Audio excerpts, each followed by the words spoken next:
A Oi, que já foi a maior operadora de telecom da América Latina, teve a sua falência decretada. E eu não fiquei surpreso, porque eu vi isso ser plantado com os meus próprios olhos. Na época eu tinha acabado de fundar uma startup chamada Paylevel, que tinha recebido investimento da Rocket Internet, a mesma que investiu na EasyTaxi, na Canui, na Mobile. Mas aí veio a proposta da Oi.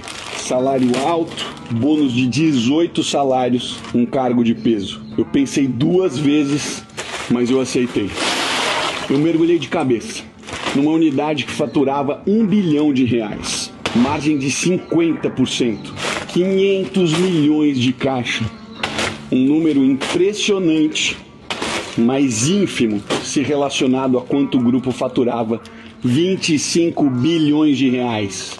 E a minha missão era simples: fazer uma reestruturação tributária que traria mais 500 milhões de reais por ano no caixa e investir 360 milhões de reais em inovação. Como qualquer executivo que leva o seu trabalho a sério, eu comecei fazendo o básico: entender as pessoas, os processos e os números. Em poucos dias eu conversei com mais de 400 pessoas, mas um número específico me chamou a atenção.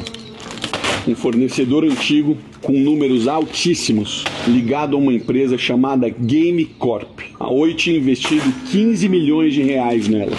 E depois milhões e milhões de reais em contratos que ninguém sabia explicar. Perguntei o que era aquilo e a resposta veio de cima. Anos depois veio a Lava Jato e a confirmação.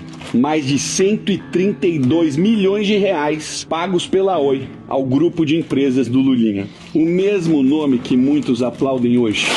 Foi ali que eu percebi o tamanho da podridão. Dentro da empresa, tudo era dividido. De um lado, os acionistas que mandavam, do outro, acionistas que também mandavam. Cada grupo com seu feudo, sua diretoria, sua fatia de poder. Milhões de reais sendo distribuídos em contratos com empresas dos próprios controladores. Conflito de interesse institucionalizado. E no fim, mesmo endividada, a empresa sempre distribuía R$1 bilhão de dividendos. Entra o novo CEO, Francisco Valim.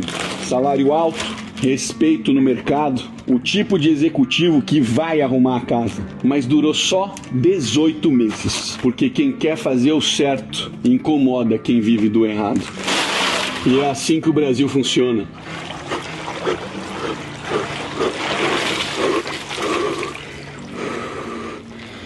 Quem tenta consertar o sistema é expulso por ele. Quando eu saí de lá, eu já sabia o que viria. Era só uma questão de tempo até o colapso. A empresa ainda tinha bilhões em caixa, mas nenhuma alma no comando. Diretorias loteadas, decisões políticas, favores em troca de silêncio.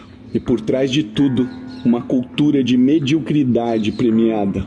A Oi não quebrou sozinha. Ela foi espelho de um país inteiro. A Lava Jato revelou o óbvio. O poder público e o privado nunca foram inimigos. São só lados diferentes da mesma moeda suja. Enquanto uns falam de luta pelo povo, outros assinam contratos milionários com o dinheiro dele. A Oi chegou ao fim com um patrimônio bilionário, mas uma dívida moral impagável. E quem deveria responder por isso? Segue aí, palestrando sobre ética, batendo no peito e falando em reconstruir o país. O que eu vi foi uma empresa morrer, do mesmo mal que destrói esse país todos os dias, a falta de vergonha.